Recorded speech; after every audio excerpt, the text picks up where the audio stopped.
This is really good. The best illustration of the gospel I've ever heard. Once upon a time in a far-off country, there was an ancient king who was known to be simultaneously the most loving and just king who had ever existed. Eventually, it was discovered that somebody was stealing from the king's treasury, and because the king was just, he issued a decree.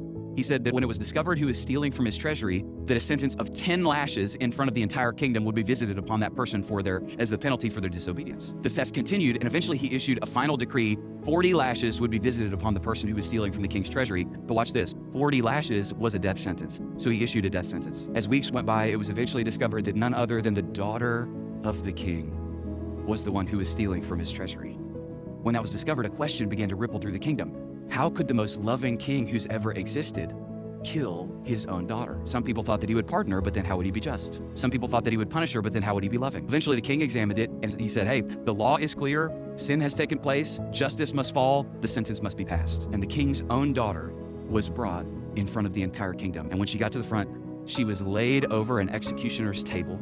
She was tied to the table. The executioner ripped open the back of her shirt and stepped back. But just as the executioner lifted his whip to issue the first lash, the king stood up from his throne and he yelled, "Stop!"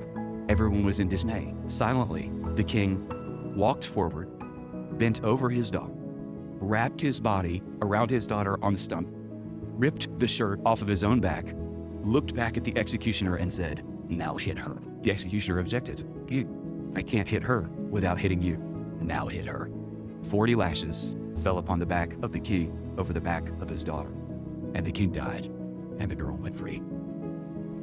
That was done for you. Because God is just, punishment for sin had to be paid, but because God is love, he chose to make that payment himself. And here's the good news. What you must understand is that when Jesus hung on that bloody cross and he pushed up on his nail-pierced hands, choking to death on his own blood, his final words through his choking breath were the words, "It is finished." He did not cry out, "I am finished." His words were, "It is finished." And if he's not finished, you're not finished.